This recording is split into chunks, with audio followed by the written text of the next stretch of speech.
Good afternoon, and welcome to Hyperfine's second quarter 2024 earnings conference call. Currently, all participants are in listen-only mode. We will be facilitating a question-and-answer session towards the end of today's call. As a reminder, this call is being recorded for replay purposes. I would now like to turn the call over to Marissa Bych from Gilmartin Group for introductory disclosures. Thank you for joining today's call. Earlier today, Hyperfine Inc. released financial results for the quarter ended June 30, 2024. A copy of the press release is available on the company's website as well as sec.gov. Before we begin, I'd like to remind you that management will make statements during this call that include forward-looking statements within the meaning of the federal securities laws, which are made pursuant to the safe harbor provisions of the Private Securities Litigation Reform Act of 1995. Any statements contained in this call that relate to expectations or predictions of future events, results, or performance are forward-looking statements. All forward-looking statements, including, without limitation, those relating to our operating trends and future financial performance, expense management, expectations for hiring, training and adoption, growth in our organization, market opportunity, commercial and international expansion, regulatory approvals, and product development, are based upon our current estimates and various assumptions. These statements involve material risks and uncertainties that could cause actual results or events to materially differ from those anticipated or implied by these forward-looking statements. Accordingly, you should not place undue reliance on these statements. For a list and description of the risks and uncertainties associated with our business, please refer to the Risk Factors section of our latest periodic filing with the Securities and Exchange Commission. This conference call contains time-sensitive information and is accurate only as of the live broadcast today, August 8, 2024. Hyperfine Inc. disclaims any intention or obligation, except as required by law, to update or revise any financial projections or forward-looking statements, whether because of new information, future events, or otherwise. And with that, I will turn the call over to Maria Sainz, President and Chief Executive Officer of Hyperfine. Good afternoon, and thank you for joining us. On the call with me today is our Chief Administrative Officer and Chief Financial Officer, Brett Hale. Our strong performance in 2024 continued in Q2 with a record quarter at $3.6 million in total revenue and a balanced mix of U.S. and international deals. In the U.S., we continued adding flagship accounts to our ranks of early and enthusiastic users, and the pipeline is growing strong. International contributions to revenue were also very healthy in Q2. We are pleased with the engagement and performance of our distribution network. I would like to share that we conducted our first in-person service and product training session for our global partners early in the quarter. Beyond our strong commercial traction, we achieved several important milestones associated with our innovation and clinical programs. The recently announced clearance by the FDA of our 9th-generation AI-powered software marks a critical step forward in the imaging capability of our unique ultra-low-field portable brain MRI. We are now able to upgrade the image quality and reduce acquisition time, delivering higher overall clinical performance. Reducing scan times may help us speed up the diagnostic process in certain clinical circumstances, like acute care settings, which can be crucial for time-sensitive medical conditions such as stroke, where time is brain. Artificial intelligence remains a powerful engine behind our sequence development innovation, and it has been very rewarding to see how our total number of AI-powered marketing authorizations places our company in a leading position on the FDA's list of artificial intelligence and machine learning-enabled medical devices recently published. On the clinical front, enrollment began in the CARE PMR study in our Alzheimer's program, and it has been progressing well. We are now scanning for the detection of ARIA complications in patients who are taking amyloid targeting therapy at 3 Leqembi infusion programs and are in discussions with several other potential study sites. As a reminder, HYPR compares portable ultra-low-field brain MRI with a high-field conventional MRI to assess the ability of the Swoop system to detect ARIA complications in patients taking amyloid-targeting therapies. And just last week, at the Alzheimer's Association International Conference, Washington University and Mass General Brigham presented very promising initial data on ARIA detection with Swoop, as well as the use of Swoop for monitoring the progression of Alzheimer's.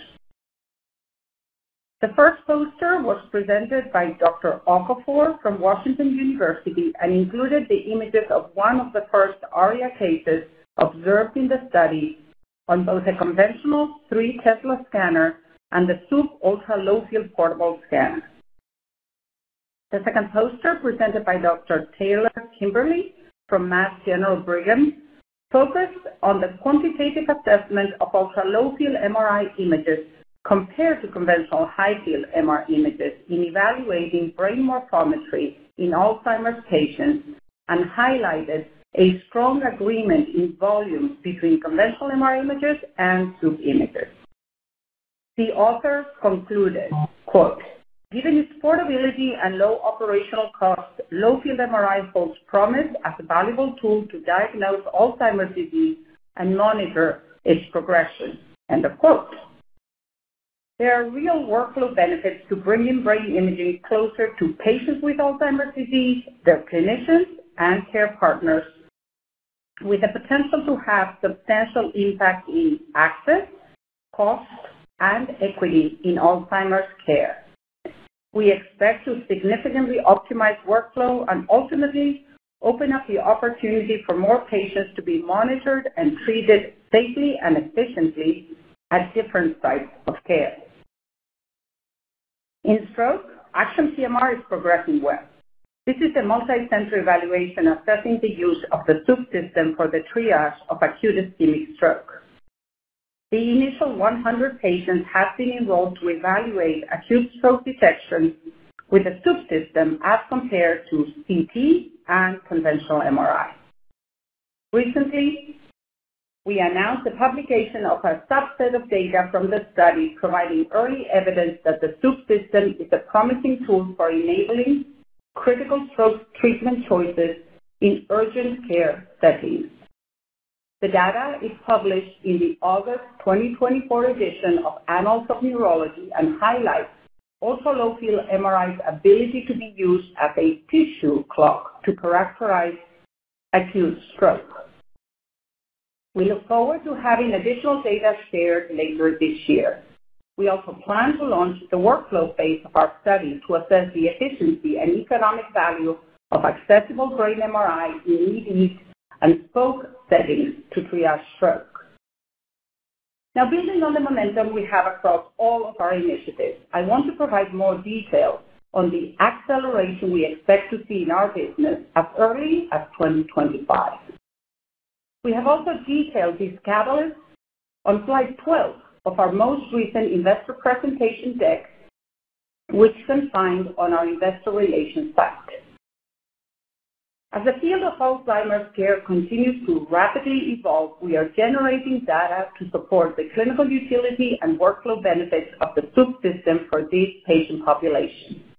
We anticipate that we will begin placing Swoop systems in neurology clinics, infusion centers, and other Alzheimer's care programs commercially in the second half of 2025. The stroke opportunity will open up the placement of Swoop units in EDs and hub-and-spoke stroke networks. Stroke triage is creating significant challenges in EDs across the U.S., resulting in considerable clinical and economic burden. We believe the Swoop system can provide a readily available MRI tool to triage a stroke in EDs and spoke sites, positively impacting stroke care and costs.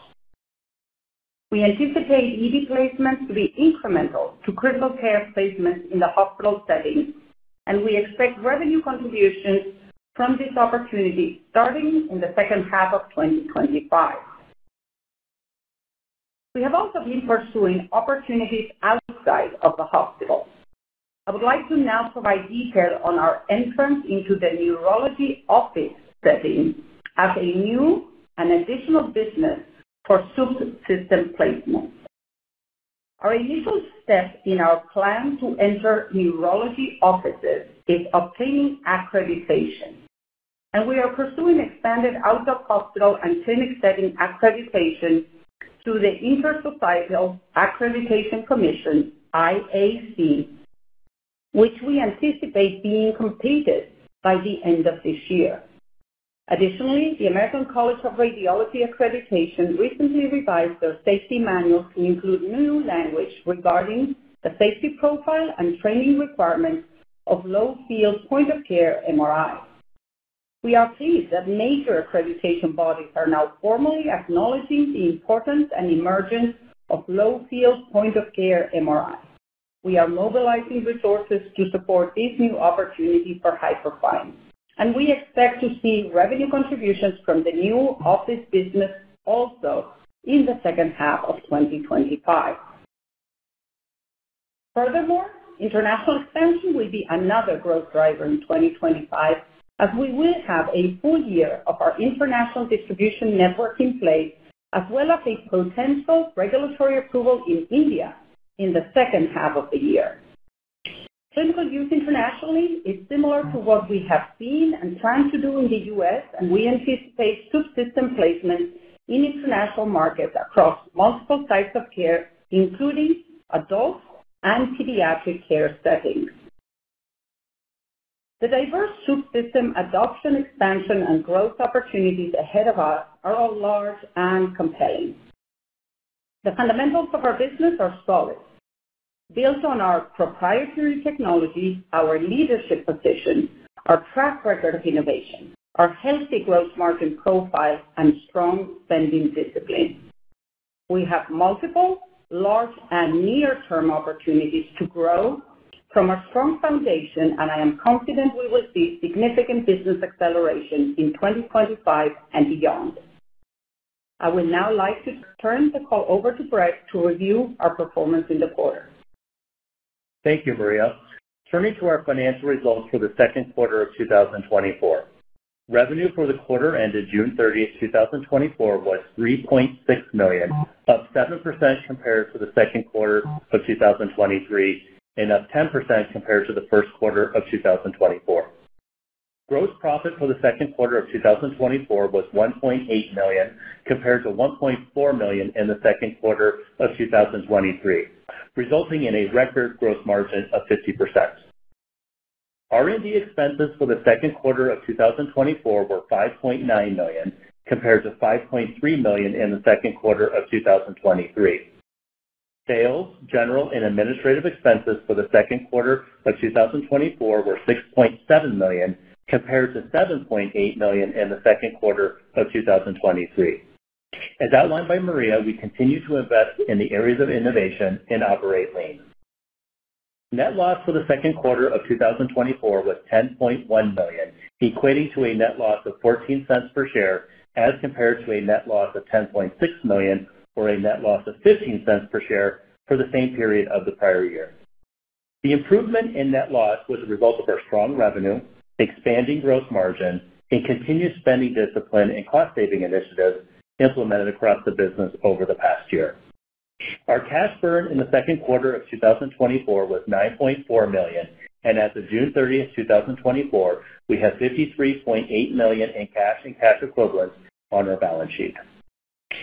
Turning to guidance, we are raising our revenue outlook for the full year 2024 to a range of $13 to $16 million. We expect continued commercial progress in the second half of the year with the expectation of some summer seasonality impacts given our increased mix of international revenue. We are driving healthy margins even at small scale, and we were pleased to drive a record 50% gross margin in the second quarter of 2024. We have a differentiated and attractive profile among medical imaging companies and companies at our scale, and we are optimistic that we will surpass 50% gross margins comfortably and sustainably over time as we realize the commercial accelerations from our growth catalysts. For the full year 2024, we continue to expect gross margins to be in the range of 45 to 50%. We continue to anticipate total cash burn of approximately $40 million for the full year 2024. We expect our cash burn to be below 2023 levels, and we will execute this plan while sustaining investments in our key growth drivers. We also continue to see a cash runway for the business into early 2026, funding the commercial realization of the growth catalyst Maria mentioned previously. At this point, I'd like to turn the call back to Maria for closing comments. Thank you, Brett. I'm proud of the strong progress the Hyperfine team made in the second quarter and year to date, both advancing our growth initiatives and delivering record revenue.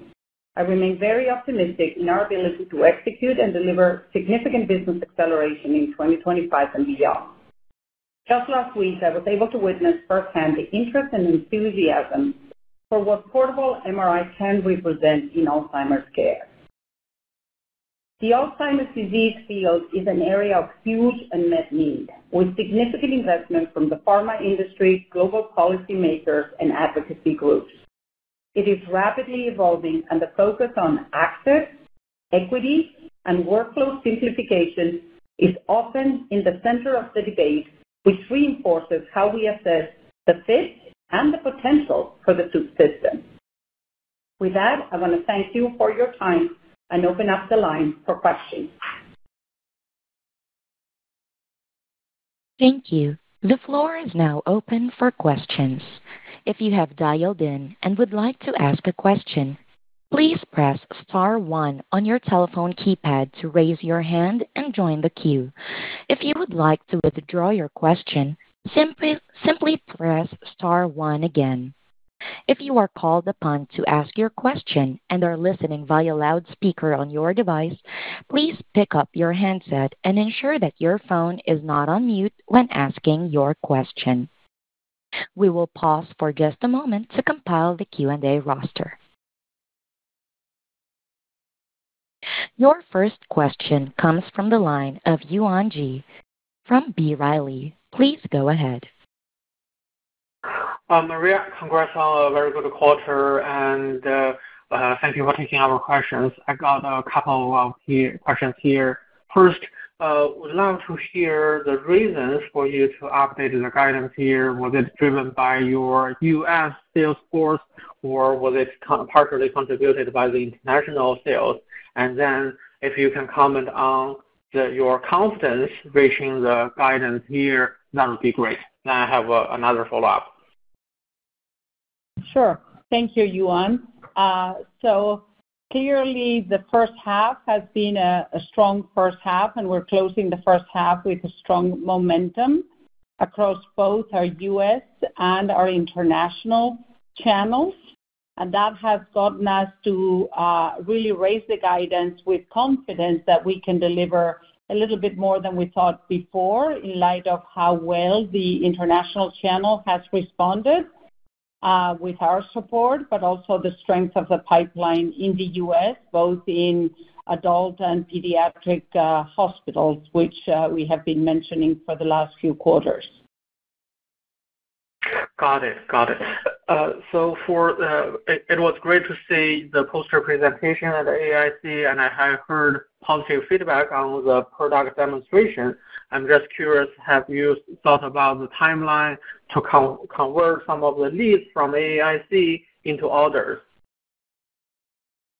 Great question. And yes, we were very, very pleased with the reception at AAIC of our technology, the image quality, the patient experience. We had over 300 of the participants who volunteered and waited in line to get scanned with our device to experience firsthand what that would represent to their patients. And we had many of them also check in with Dr. Knopp, our medical officer, in our viewing station and look at the images and the quality of the images. It is a little early to know how quickly a lot of this interest will funnel into orders, but we definitely came home with a long list of follow-up items across a lot of interesting opportunities. Definitely, we uncovered some of the larger LEQEMBI programs that are out there that would be great targets for us to continue to collect ARIA data. There was interest from some of the other industry players that we're following up on. There was renewed and continued interest from some of the ADRCs we had already contacted that are willing to go a little bit faster and getting involved with our technology. There was also interest around doing community-based screening using our device to keep filling the funnel of potential likely candidates for the ATT drug therapy. So we are anticipating, and we've chosen to add a slide to our investor deck, that really the entry commercially into Alzheimer's is really right around the second half of next year. So we are really seeing it as a growth, as a revenue contributor starting about that time frame. Got it. One last question before I jump back to the queue. I'm curious, any updates we should be watched at the CTAD, the Clinical Trial in Alzheimer's Disease Conference in Madrid at the end of October? Yes, great question. And of course, that is our next very important Alzheimer's meeting. That is the CTAD, so Clinical Trials in Alzheimer's Disease, which, as you said, is end of October in Madrid. We will have additional data presented from the Washington University group, which is the same one that presented on one of the very first ARIA cases on our technology, side by side, really the same case on a 3T technology, which is the encouraging sort of token that starts pointing to the merit of our technology in detecting ARIA. So expect to see more data presented by Dr. Okafor again in Madrid late October. Got it. Great. Thanks for taking our questions. And again, congrats on a good quarter. Excellent. Thank you very much. There are no more questions at this time. That concludes our Q&A session.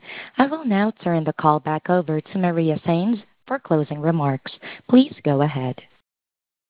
Thanks to all for joining us here today. We look forward to further updates from Hyperfine next quarter.